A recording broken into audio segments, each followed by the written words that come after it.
Hello everybody and welcome back to your AP Calculus session. I thought I would go ahead and show y'all this sine and cosine example so you could see a trig problem, especially if you want to try this on your own. You could check it.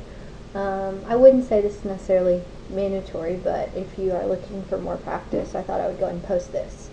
And then, well, I'll probably post this today, which is Thursday, and then your new lessons tomorrow on Friday.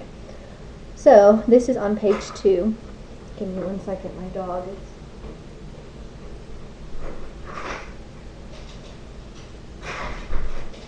And it says the sine and cosine curves intersect infinitely many times, bounding regions of equal areas. Find the area of one of those regions. So let's try to use our pre-cal skills and remember what sine and cosine would look like if we graphed them on the same graph. So I'm just going to start on the positive x-axis. You could do the whole 4 quadrants if you would like.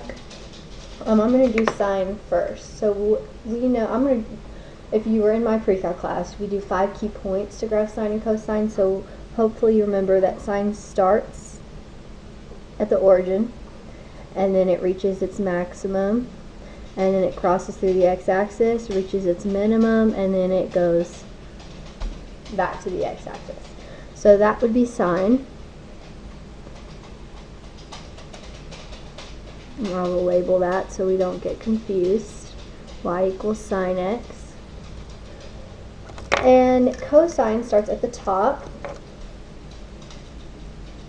and then it reaches its x-intercept at that where the sine had its maximum, reaches its minimum, crosses through the x-axis again, and then reaches its maximum back at the end of one wave. And it would look something like this. And don't forget, these keep going, right? So that's not bounded right there. And that blue wave is cosine. So it's asking for the area that's bounded between. So I don't know if you can look at that and see it, but it's right here. I don't know if you can hear my dog's paws clacking on our wood, but I'm sorry about that if you do. Okay, so how do we know that area? Well, we're going to use our same setup, right? So what do we need to do first is we need to know these intersections. We need to know where the area starts and where the area ends. So we're looking for, this would be our A value, and this would be our B value. So how do we know that? Is you go over to the side and you set your functions equal to each other. So when does sine of x equal cosine of x? So if you want to pause this, maybe pull up a unit circle on your computer, and you got to ask yourself the question, where on unit circle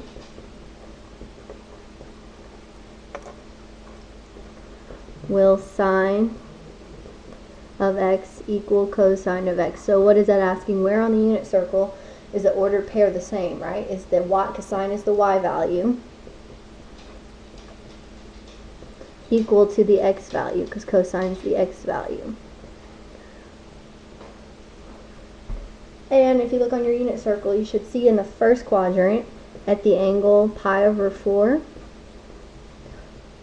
the y value is square root of 2 over 2, or the x value is square root of 2 over 2, and the y value is square root of 2 over 2. So that is your first intersection point. And then if you go into the third quadrant at 5 pi over 4, the x value is negative square root of 2 over 2, and the y value is also negative square root of 2 over 2. So those are the 2 spots on your unit circle where sine will equal cosine, because the ordered pair is the same.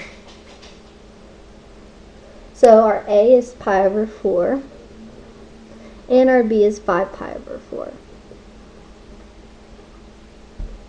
So now we should be ready to set up our integral, right? So before we go set it up, we should make sure in this area, is our top curve always staying the same? So as I drew these vertical lines, was this top curve always the same for this whole area bounded? And it was, right? The top curve is always this sine of x curve. So we can set up one integral. So our area is going to equal the integral from A, which is pi over 4, to B, which is 5 pi over 4. And then you do your top curve, which is sine of x, minus the bottom curve, which is cosine of x dx. And now you could pause this and try to integrate this yourself. You are going to need these order pairs once after you take the antiderivative and see if we get the same answer. But I'm going to go ahead and finish the problem. So when I take the antiderivative of sine, that is negative cosine. And then the antiderivative of cosine is positive sine, so that's minus sine of x. Keep your boundaries till we plug them in. So now I'm going to do f of b minus f of a, so that would be negative cosine of 5 pi over 4 minus sine of 5 pi over 4. That is your f of b minus your f of a would be negative cosine of pi over 4 minus sine of pi over 4.